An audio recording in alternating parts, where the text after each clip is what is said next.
Salud y bendiciones a mi amada audiencia que está en sintonía una vez más con su programa La realidad de nuestra vida existencial con su pastor y doctor Nicanor González, presentándole una vez más una enseñanza bíblica que nos va a ayudar a ser mejores creyentes, cristianos y discípulos. Tres cosas: creyente, cristiano y discípulo. Y que a la misma vez nos va a dar más luz de lo que hemos oído, lo que hemos visto y lo que nos han enseñado a través de los años en nuestro caminar con el Señor. Y que aquí usted hace un alto para reflexionar, analizar, evaluar y experimentar algo que posiblemente pueda ser nuevo para usted. Para otra persona que me conocen quizás no es nuevo, porque saben el formato de mi enseñanza y saben y conocen mi persona, tanto en el Instituto Bíblico, en el Colegio Bíblico, en el Seminario Teológico de Nueva York, y a través de las miles de conferencias que he dado a través de los años, predicaciones por más de 55 años. Y así nos conocemos. Y este es un tiempo que estamos aquí en nuestro hogar, en esta oficina pequeña que tengo en mi casa, para compartir con ustedes directamente a través de estos medios de Facebook, YouTube y otros canales que poco a poco van a seguir añadiéndose para que más personas puedan escuchar estas enseñanzas que estamos dando gratuitamente. Y que hemos llegado a este momento, a este tiempo preparado para educar, instruir, enseñar, que usted pueda ser un hombre y una mujer capaz para presentar la mejor forma de lo que es el Evangelio de Jesucristo y la mejor forma para vivir ese Evangelio de Jesucristo, y específicamente en este tiempo donde Dios nos ha permitido existir y ser y compartir con esta generación que está presente delante de nosotros, y todos los cambios que están ocurriendo alrededor de nosotros, que afectan para bien y afectan para mal. Y siempre quiero traer al día situaciones que están aconteciendo en este tiempo.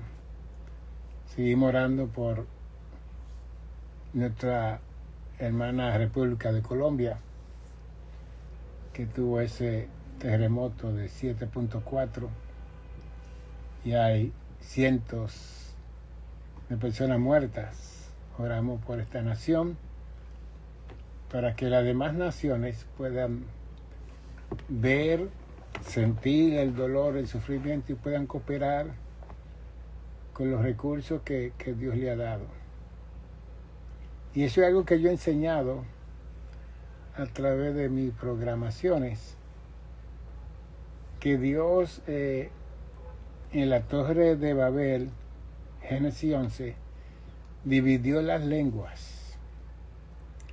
Y al dividirse las lenguas y se confundieron las lenguas, cada persona se acercó a la persona que hablaba como él o como ella.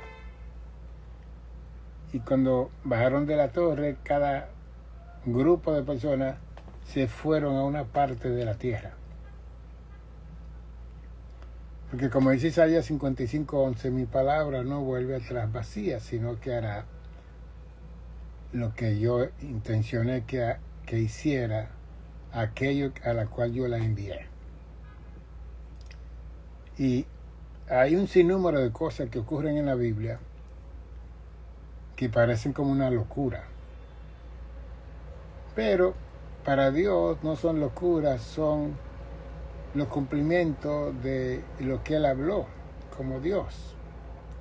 Y que ningún hombre o mujer va a interrumpir la palabra que ya fue hablada desde antes de la fundación del mundo. Y cuando se dividió las lenguas en Génesis 11, entonces ahí se dividieron los pueblos. Y después más luego aparecieron los continentes. Y cada país que hablaba una misma lengua, pues establecieron su frontera, sus límites, y se posesionaron de esta tierra, de la otra tierra.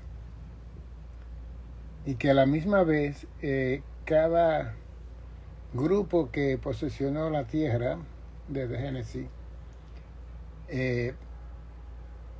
tenían un recurso para compartir con los demás. Un recurso natural, un recurso de alimento. Caña, papa, harina, aceite. Y que vemos la intención de Dios de que fuera así, que cada nación con su grupo étnico que vivía en ese lugar comprendiera que Dios le dio ese recurso de criar caña, por ejemplo, donde sale el azúcar.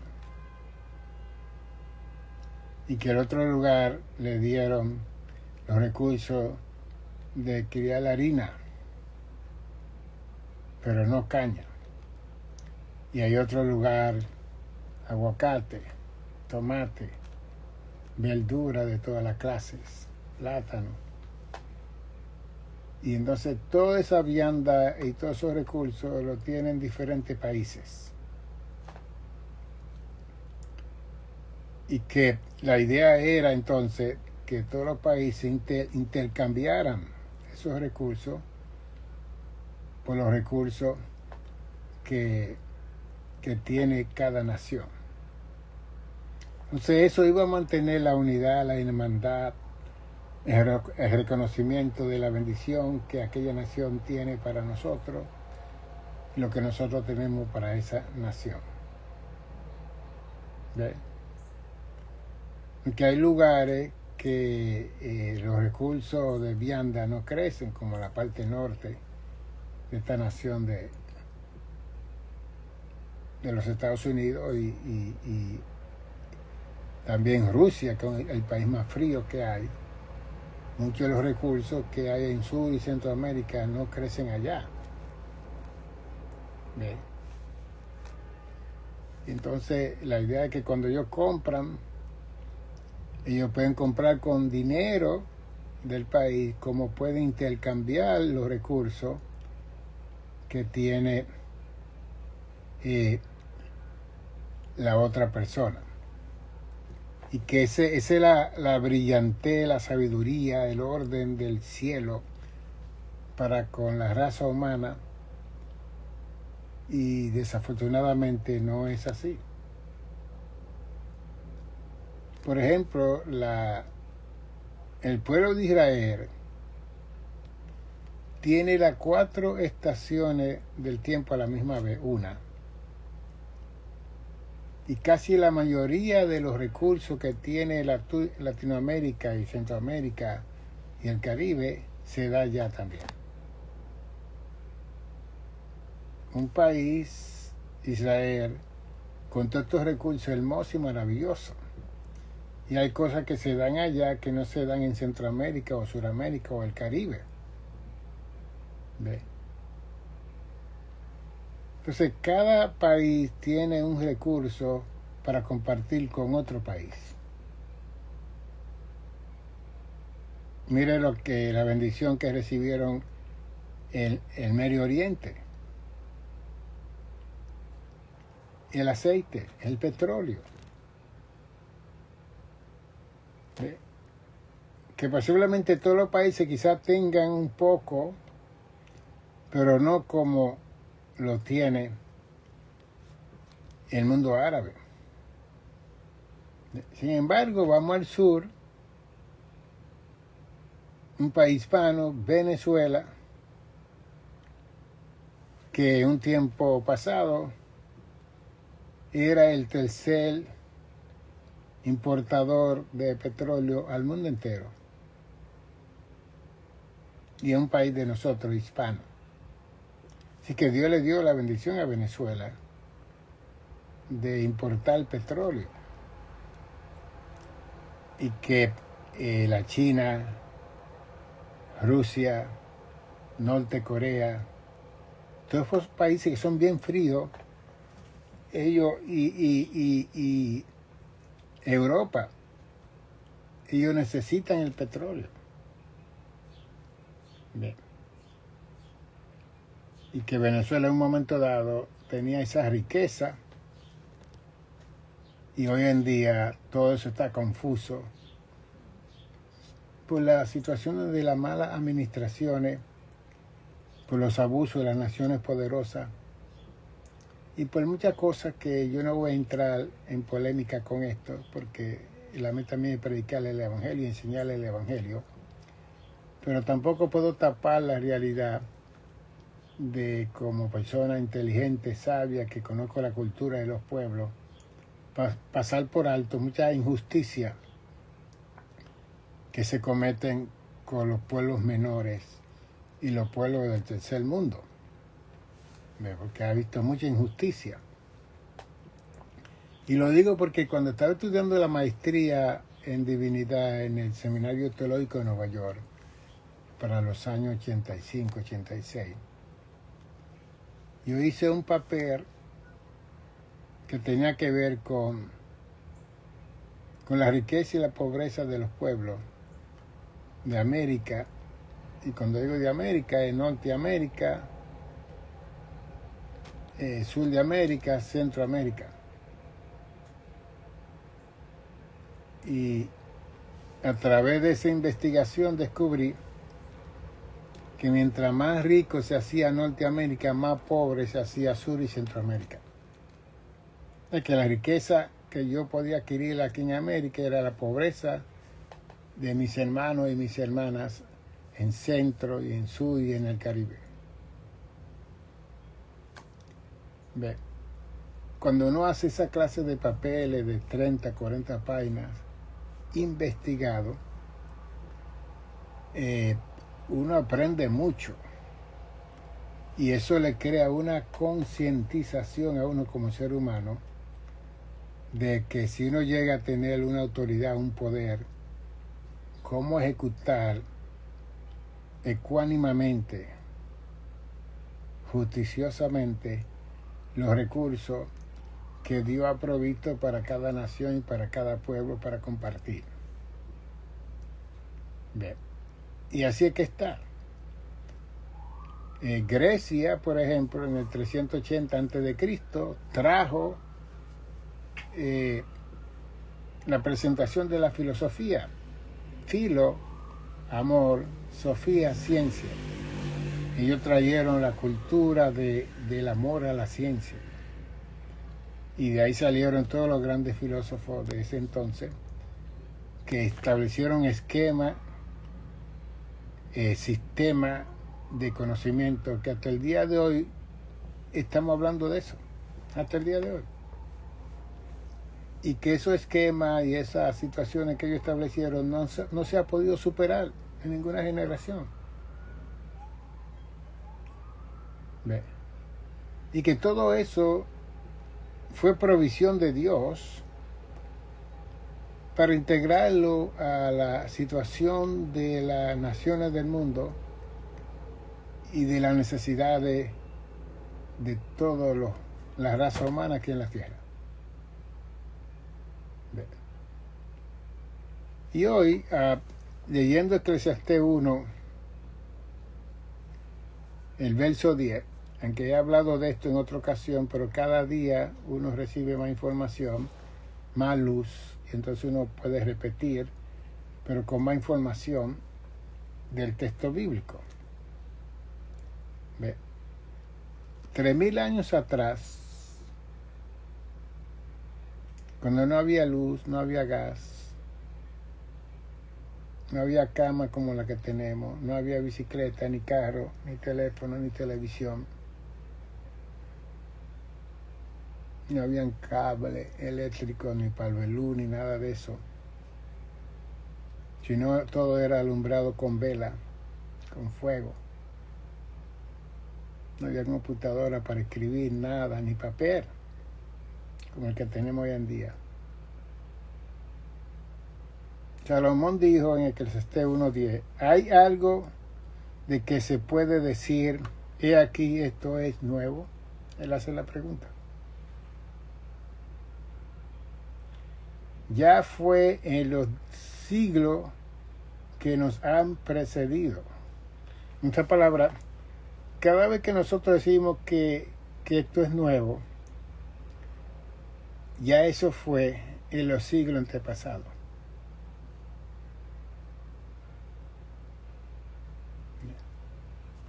Y después dice en el verso 11, no hay memoria de lo que precedió, ni tampoco de lo que sucederá habrá memoria en lo que será después. Es bien interesante.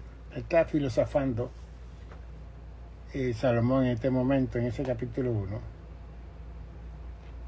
Y cuando yo leo esto, yo comparo todo lo que nosotros estamos haciendo, como iglesia, como cristianos, como creyentes, como discípulos, como pastores, como evangelistas, como misioneros, como predicadores, y las iglesias que levantamos en todos los lugares del mundo. Y la obra que está haciendo cada persona en su comunidad, donde está adorando y alabando a Dios y sirviendo a Dios y cooperando con finanzas y con todo. Entonces, Salomón vivió 3000 años atrás y él no está diciendo a nosotros aquí que no hay nada nuevo. Y que si alguien dice que es nuevo, que ya eso se dio anteriormente, en otro siglo, en otro momento.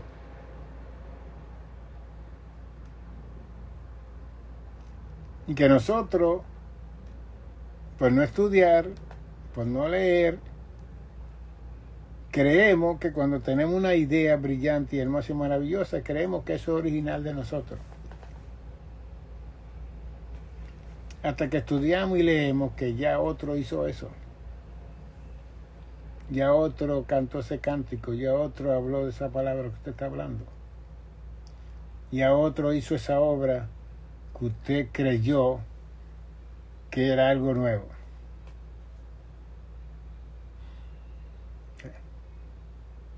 Entonces el hecho de nosotros no leer, no estudiar, especialmente cuando vamos a hacer un proyecto, porque yo hacía proyectos, hice 2 tesis doctorales en la parte de la teología, en mi doctorado en teología y ministerio, y en la parte de la psicología tuve que hacer una segunda tesis en inglés. Y que la psicología comenzó en el 1875. Y yo escribí en mi tesis doctoral de psicología el tema, el terapeuta co-sanador con Dios. Entonces, cuando yo registro la historia de la psicología para 1875, porque en el 1800 vino el renacimiento de la ciencia, del conocimiento en Europa. Y ahí fue que se levantaron los concilios, las denominaciones, una cosa interesante ese siglo XVIII. Bien. Y yo sé que alguien habló lo mismo que yo hablé en mi tesis doctoral para el año 1993, que comencé a escribir mi tesis doctoral, mientras estudiaba en la clínica. Porque precisamente el choque que hubo entre el cristianismo y la psicología no fue pequeño. Con Sigmund Freud y todos estos padres de la psicología que estaban en contra de los procesos religiosos de aquel entonces. Y después viene Karl Marx en Rusia para el 1860 y más, 80, cuando habló las palabras que la religión era el opio, era la droga de los pueblos. Y esas expresiones de Karl Marx, el padre del manifiesto comunista en Rusia, se hizo muy famosa. De luego él tuvo un porqué, porque dijo eso. Que cuando uno estudia ya a niveles doctorales, uno oye otras enseñanzas que no oye en la parte más baja de los estudios profesionales. Bien.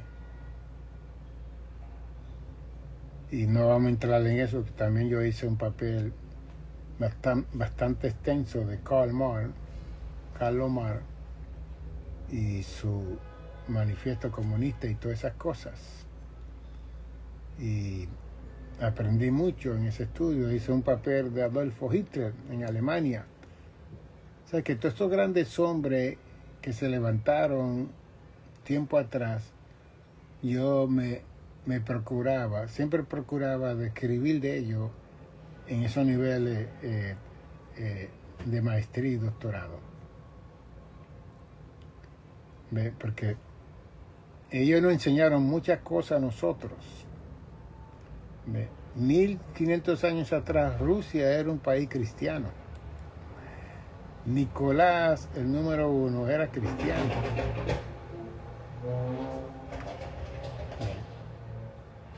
Antes de Mao Zedong, en la China, estaba Chiang Kai-shek, que era el líder principal de 700 millones de chinos. Él era cristiano. Bien. Entonces se levantó ese ateísmo y ese sistema comunista y todas esas cosas y se viró todo. Pero hay que leer, hay que estudiar para uno saber esas cosas. Nosotros vemos ahora 3 generaciones en el norte de Corea. Kim Jong-un es el líder máximo, un muchacho joven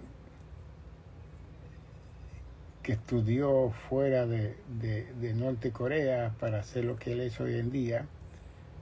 Pero su abuelo fue el líder principal.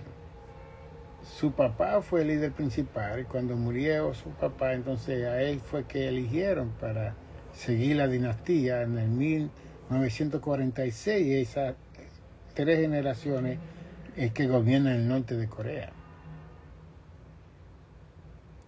Y cuando usted lee la historia, el abuelo de Kim Jong-un y el papá eran presbiterianos.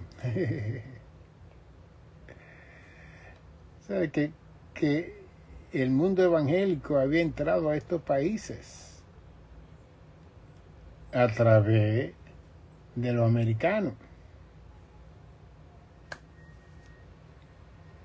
Y viene un momento que en el 1953 se arma la guerra de Corea entre Estados Unidos y el norte de Corea, con los padres de Kim Jong-un y su abuelo. Y América le mata 1 millón de soldados, de gente en el norte de Corea. Ya usted sabe lo que ha ocurrido de ese entonces. 1953 hasta el día de hoy, el odio, el resentimiento que tiene esos 26 millones de gente que viven en el norte de Corea, que no quieren saber de nosotros para nada, hasta el día de hoy. Y que se están armando hasta los dientes, creando bombas atómicas con la idea que pueda alcanzar la tierra de los Estados Unidos. Porque hay una venganza oculta y quiere haber un desquite. ¿Y con quién se están uniendo ellos? Pues se están uniendo con Putin, Rusia. Se están uniendo con Irán. Se están uniendo con la China. En otra palabra, Norte Corea se está uniendo con todas las naciones que tienen bombas nucleares para en un momento dado asaltar esta nación de los Estados Unidos. Por una guerra que hubo en el 53, que llegó al 56, y que 1 millón de nortecoreanos fueron muertos por los Estados Unidos de América. ¿Ve? Santiago 4:1 dice: ¿de dónde viene la guerra y los pleitos entre vosotros? No es de vuestra pasión y de vuestros miembros que combaten dentro de vosotros.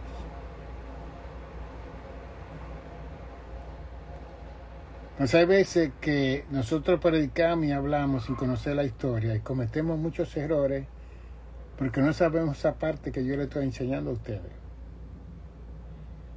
Porque esas personas nos odian, no nos quieren. Cuando se criaron presbiterianos, cuando eran cristianos. Que si una nación llevó el evangelio al mundo, ha sido los Estados Unidos de América. Que es la misma situación con el pueblo judío. Dios llamó al pueblo judío para traer a Cristo a través de esa nación al mundo. Los judíos se querían adueñar del mundo entero. Querían controlar la finanza del mundo entero. Ellos se enorgullecieron diciendo que ellos solamente tenían un solo Dios, aunque siempre han sido idólatras. Y no quisieron compartir a Dios con nadie. Y tenemos la experiencia de los profetas en el Antiguo Testamento. Dios llama a Jonás. 2600 años atrás lo llama. Vete a Nínive. Coge el barco y vete a Nínive para que le predique a esa gente, que esa gente está mal. Nínive era la capital de Siria. Los ninivitas sacrificaban a los judíos, le hacían mal a los judíos, lo crucificaban, le cortaban las uñas, la cabeza. Y Jonás sabía eso. Y Dios, con su juego pesado, en vez de mandar a otra gente, llama a un judío que sabe que los ninivitas eran malos, para que vaya a predicarle. Jonás dice: está bien. Jonás fue al puerto donde estaban los barcos y preguntó: ¿para dónde va este? O este barco va para esta ciudad. Y este va a pasar por Nínive. Pues yo me voy para Tarsis, me voy para otro sitio. No quería ir a predicar. Porque Dios le dijo que iba a mandar juicio sobre los ninivitas. Y Jonás se fue para Tarsis. Y yo tuve que hacer un milagro con Jonás y el barco que se iba a hundir y todo, para que Jonás cumpliera con el mandato que Dios le había dado. Jonás fue, predicó 8 palabras, 3 días, y Dios salvó a los ninivitas, porque todo el mundo pidió perdón, todo el mundo comenzó a ayunar, hasta la vaca y los perros. Nadie comió por 3 días pidiendo perdón a Dios. Y Dios lo perdonó. Y después Jonás se va a un lugar en crisis, porque Dios no trajo juicio contra los ninivitas. porque precisamente Jonás trajo el mensaje de juicio, pero que si había un arrepentimiento, Dios no iba a hacer ese juicio. Porque cuando hay arrepentimiento y se muestra misericordia, no hay condenación, no hay juicio. Eso es lo que habla Santiago capítulo 1. Cuando hay un perdón y misericordia, no hay necesidad de condenación, de infierno ni de juicio, porque ya la persona fue cubierta con el perdón de Dios. Y Jonás se enojó grandemente con Dios porque él no trajo la destrucción.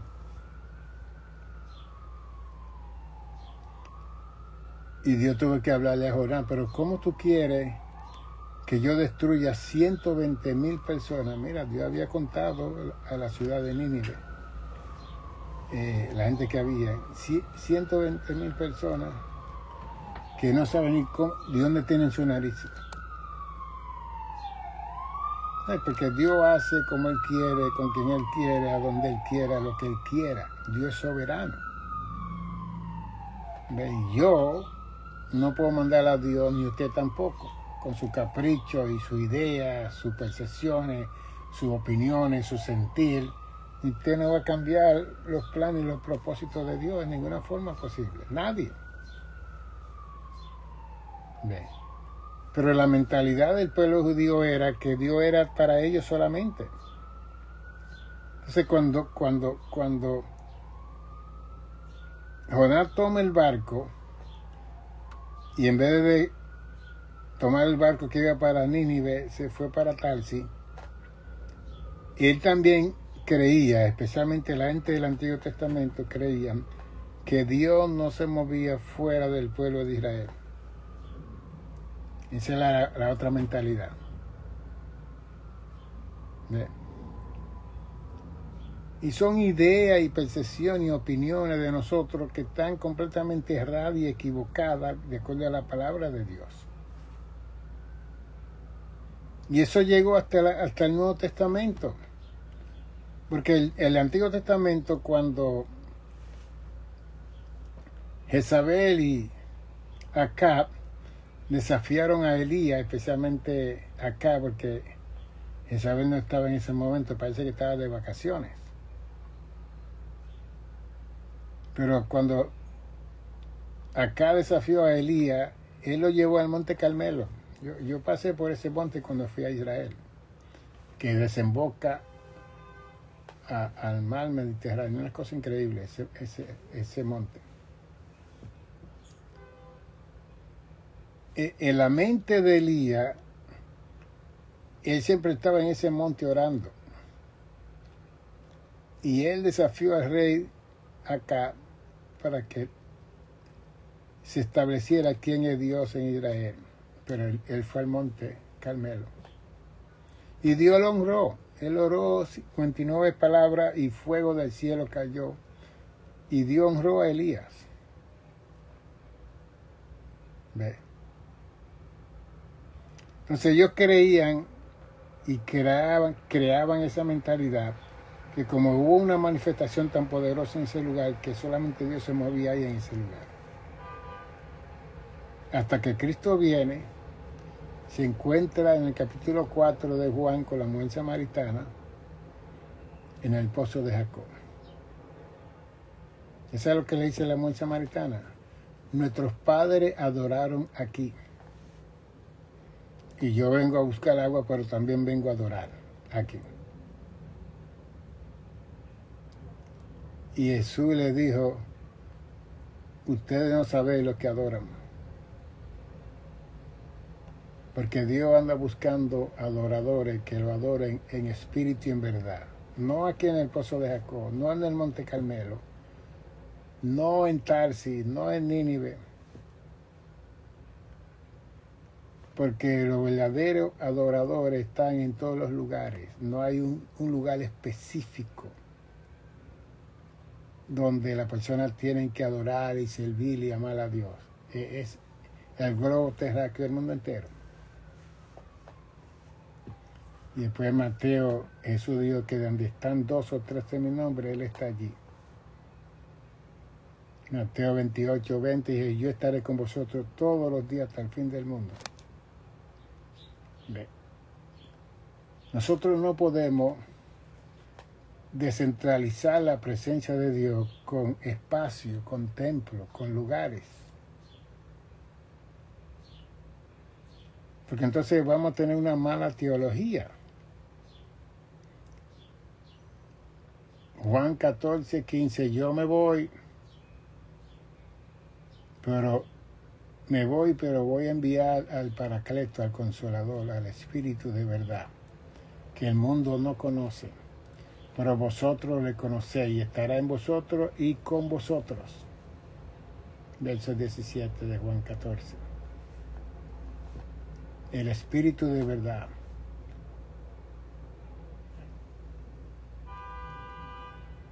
Entonces, ¿qué ha hecho las 40 millones de iglesias que hay en el mundo hoy en día?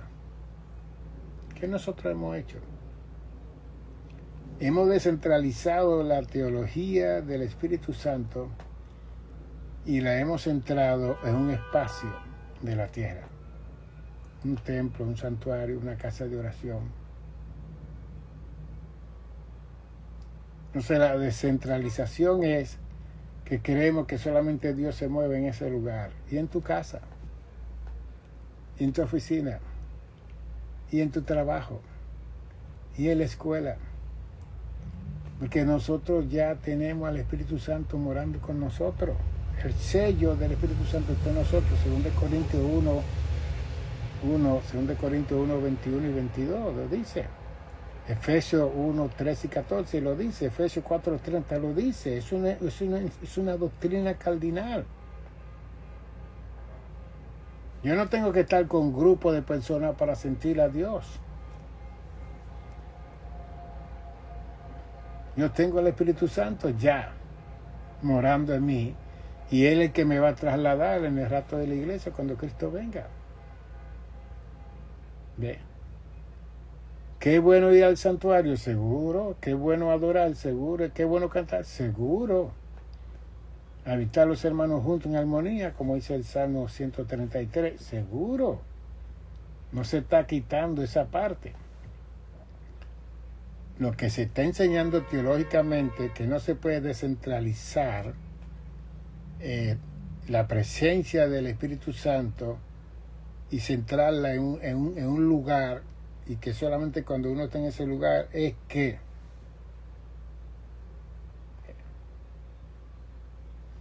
y a través de mis años yo veo mucha gente mística que han creado un misticismo con la presencia de Dios y con los lugares, que eso es lo que hacen los brujos y los espiritistas y los santeros y los adivinos y toda esa gente que crean altares. Y yo no estoy diciendo que la gente no deben de tener lugares para orar. Aquí yo tengo mi lugar aquí que yo oro. Pero así como oro en esta silla, yo oro en la sala, yo oro en mi oficina que está allá donde yo veo a mis pacientes, yo oro en el carro. No cierro los ojos, con los ojos abiertos, abro mi boca si estoy solo y hablo con mi papá Dios. Y puedo hasta estar guiando y hablarle en otras lenguas, pero con los ojos abiertos. Bien. Entonces que cuando Cristo confronta a la mujer samaritana, le quitó la idea que ella no tenía que venir al pozo a adorar. Al contrario, en el pozo encontró al Mesías que le dijo toda su vida. Y ella fue la que fue a los samaritanos y le dijo, encontré un hombre que me dijo toda mi vida, tiene que ser el Mesías.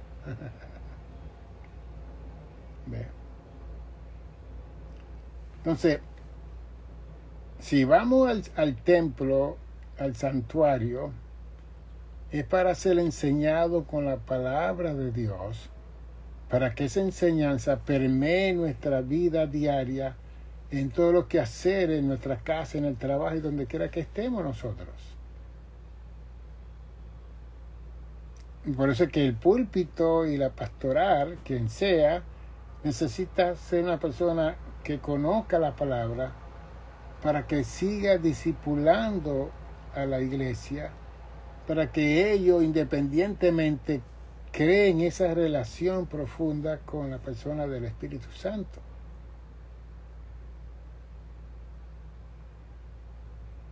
¿Ve? O sea que nosotros hemos usado los santuarios para irnos a gozar, a brincar y a bailar. Que mucha gente iban a los clubes y bailaban y brincaban con orquesta y con todo. Y ahora hemos llenado los altares de danza y de todas esas cosas que tienen su razón en un momento dado, pero ¿será eso suficiente? ¿Ayudará eso a los niños, a los jóvenes, a la congregación a ser discípulos de Cristo? Bien. Entonces, cada uno de nosotros tiene que estar evaluando el trabajo que Dios le mandó a hacer en su respectivo lugar donde usted está ministrando. Que usted no puede llevarse de nadie, tiene que buscar el rostro del Señor si usted ha sido llamado, para que Dios le dé la dirección correcta para dirigir a todas esas personas que van a estar escuchando su enseñanza, su dirección. Ve, que Salomón no vio que no hay nada nuevo debajo del sol, que ya lo que yo hago hoy, eso fue en otro tiempo. Esto es nuevo, por ejemplo, hablar que usted me está oyendo en su casa, donde usted está. En el tiempo de Salomón eso no se veía. ¿Ve? Porque Daniel 12:4 dice que la ciencia se aumentará. Entonces, esto es parte del aumento de la ciencia.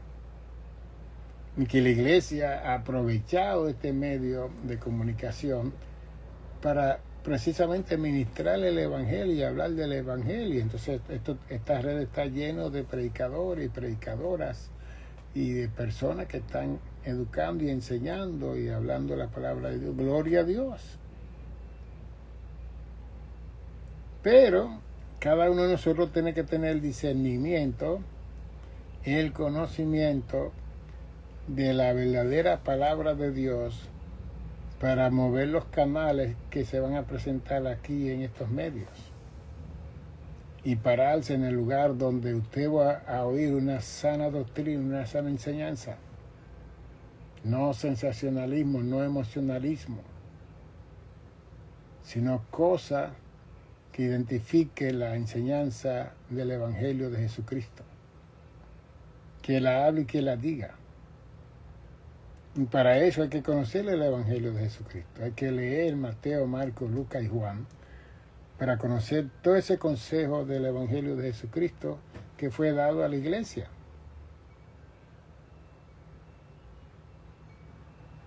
Ahorita estaba yo en las redes y estaban entrevistando a gente muy famosa, hombres que ya están bien ancianos, que Dios lo usó de una forma tremenda en su tiempo.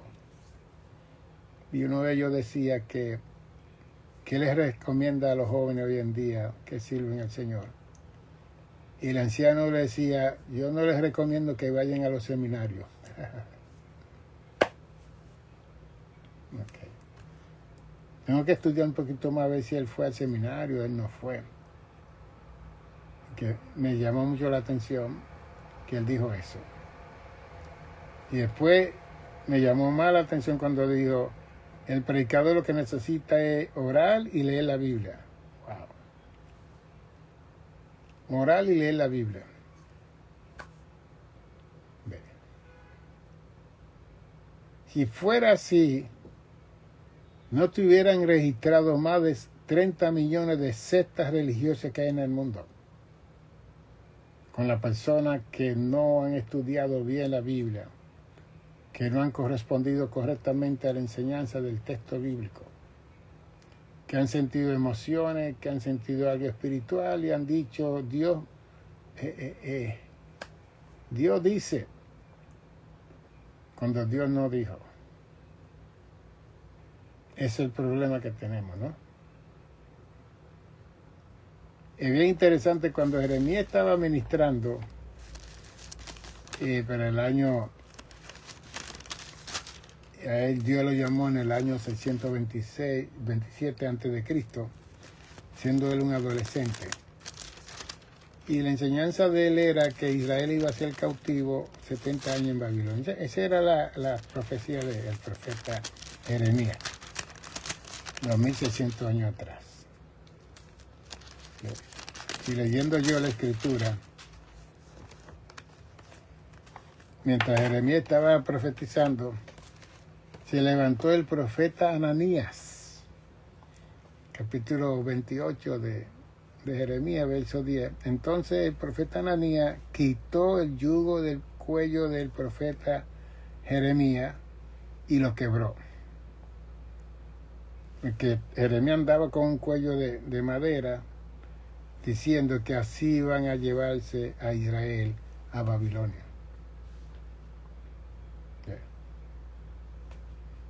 Y entonces Ananías le quitó el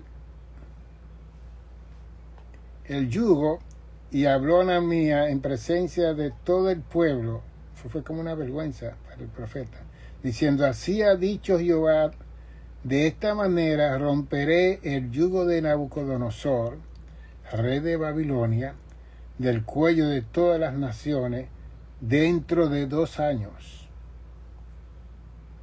Y siguió Jeremías su camino. Se le rompió el cuello, Ananías le rompió el cuello, que era otro profeta, y entonces indicó que Jeremías estaba equivocado, que Israel no debe estar 70 años en Babilonia, que eran 2 años.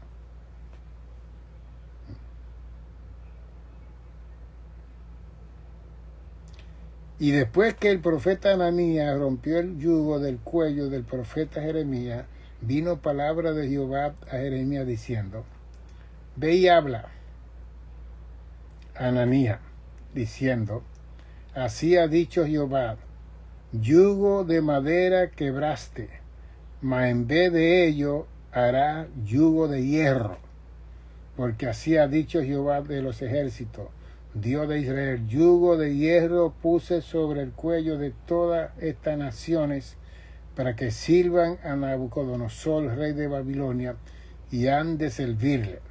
Y aún también le he dado las bestias del campo. Entonces dijo el profeta Jeremías: Ananías, Jehová no te envió, y tú has hecho confiar en mentira a este pueblo. Por tanto, así ha dicho Jehová: he aquí que yo te quito de sobre la faz de la tierra, morirá en este año, porque hablaste rebelión contra Jehová.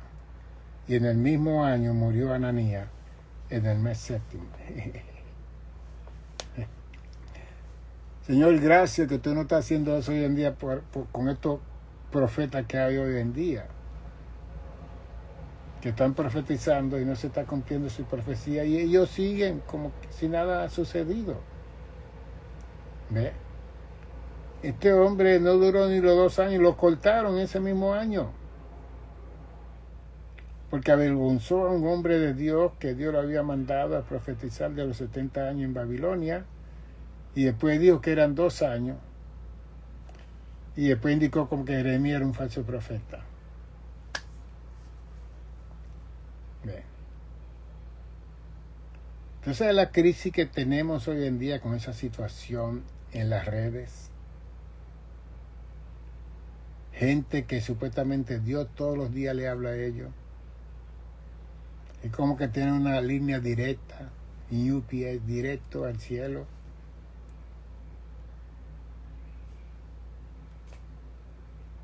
Y que todos los días la gente va a consultar a los programas de ellos, y son virales, tienen miles y miles de seguidores. Yo apenas tengo 2 o 3 solamente, porque siempre la verdad no tiene muchos seguidores, desafortunadamente. La gente quiere el sensacionalismo, quieren la profecía, el momento, lo que va a suceder. O sea, cuando una persona me dice a mí, Dios me reveló, ya es un problema para mí. Este libro es la mayor revelación de Dios. Lea 2 de Pedro 1, 19, 20 y 21. Léalo. Esta es la antorcha. Esta es la profecía mayor. La palabra de Dios. Y yo como maestro de esta palabra, tengo que seguir diciéndole a estas 40 millones y más de iglesias que hay en el mundo que hay que volver a la Biblia. Y específicamente a Mateo, Marcos, Lucas y Juan para oír a Cristo hablar. Porque nos hemos despistado, nos hemos equivocado oyendo a todas estas personas que están en las redes. Brujos, hay un montón de brujos, espiritistas, santeros. Adivinos. Lea Deuteronomio, lea Levítico. Dios condenó a los espíritus adivinos. Son espíritus adivinos que le adivinan su vida. Y usted queda impresionado. Que le digan su nombre, su apellido, dónde usted vive, el seguro social, la tablilla de su carro. Que le digan. Es increíble. Pero ¿qué tiene que ver eso con el Evangelio? Si usted ve la conversación de Jesús con la mujer samaritana, fue una conversación no de adivinación, fue una conversación objetiva para corregir el pozo de Jacob y la mentalidad de los samaritanos, que ese era el lugar de ellos venir a adorar. Y Cristo viene a establecer que Dios es espíritu, versos 24 y 25, y que los verdaderos adoradores van a adorar a Dios en espíritu y en verdad en todos los lugares. ¿Ve? Y que esa enseñanza es la que se tiene que estar impartiendo en todas las iglesias del mundo. La gente no tiene que venir a la iglesia a pedir perdón por sus pecados. Usted pecó allá, pida perdón allá. Pida perdón en su casa, pida perdón en el tren, pida perdón donde se hizo la falta, que se cometió la falta. No tiene que esperar el domingo para pasar llorando porque el predicador lo confrontó con algo malo que usted y yo hicimos. No. La proclamación del Evangelio es para los pecadores. Lo que ya somos salvos es para adorar a Dios y celebrar por los pecadores que vengan al altar. Pero nuestros altares siempre están llenos de nosotros mismos. Bien. Y que toda la gente que predica quiere que el altar se llene cuando ellos hagan su llamado. No necesariamente. Cristo tuvo una conversación objetiva con la mujer samaritana. Dame de beber, el pozo es hondo. Tú bebes de esa agua, va a tener sed, pero si bebes de mi agua, de tu interior correrán ríos de agua viva. Ok. Y él está hablando teológicamente. No era costumbre que un hombre al mediodía estuviera hablando con una mujer. Y una mujer sola tampoco. Eso no era la costumbre cultural de ese momento. Pero Cristo se salió de esa costumbre porque quería salvar a esa mujer y esa comunidad de los samaritanos. Y después que le habla y le enseña todo, y le tira la pregunta, tráeme a tu marido, quiero también ministrarle a él. No tengo marido. Y ahí viene el Cristo que conoce todo. Bien ha dicho, marido tiene, ha tenido 5 y el que tiene no es tuyo. Señor, me parece que tú eres profeta. Aquí había una necesidad en una forma objetiva, Cristo habló, pero hoy en día lo que hay mucha gente adivina. Y la gente se impresiona cuando le llaman nombre, le llaman apellido y todo. Yo tendría hasta temor de estar en esos lugares. Porque tendría que discernir qué espíritu se está moviendo en ese hombre y en esa mujer. Yo tendría que discernir eso.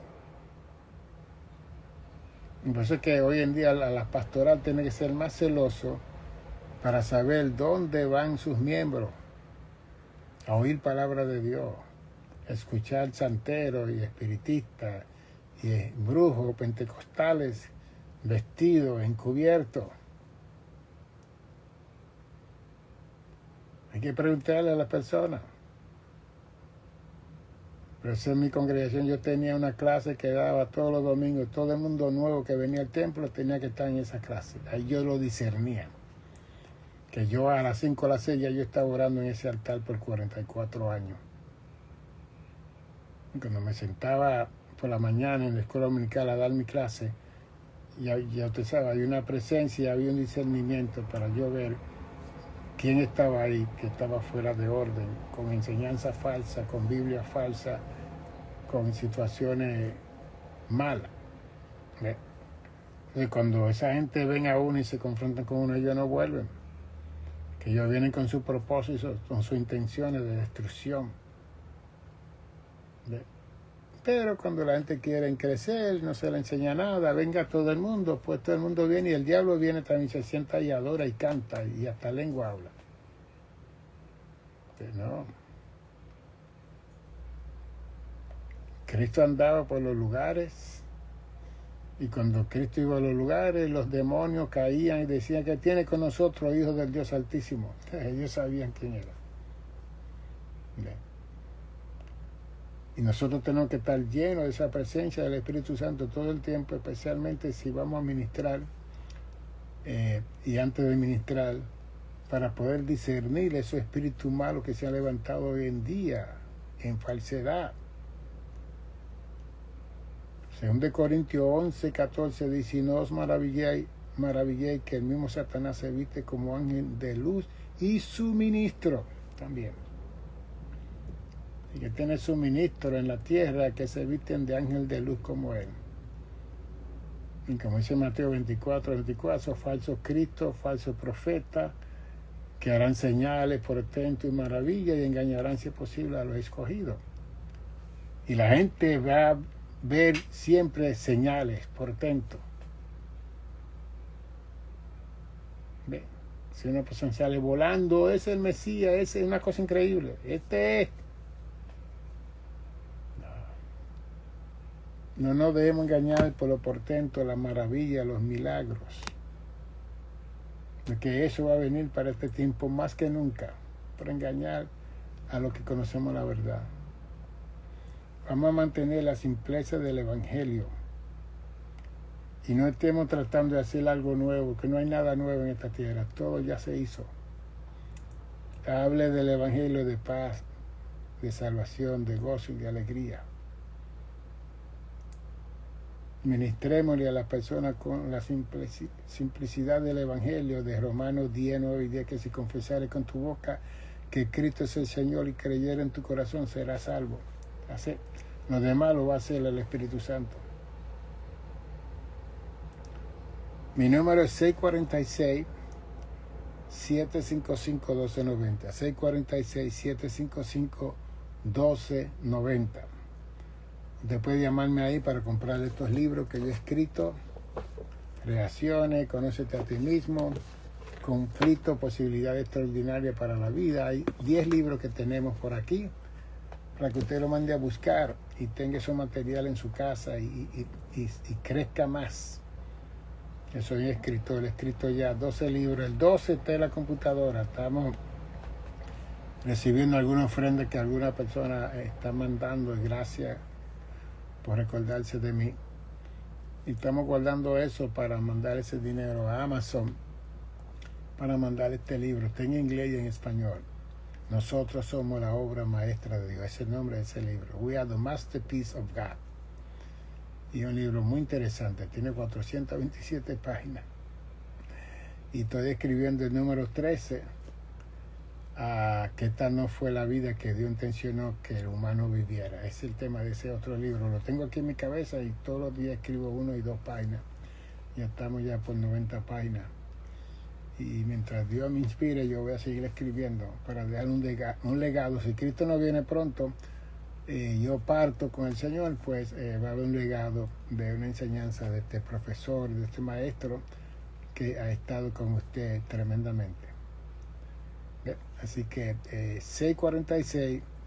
755-1290. Si quiere mandar un SEO y da una donación, usted lo manda a ese número y le vamos a apreciar y le vamos a agradecer en gran manera. Nos vemos en 2 días. Bendiciones.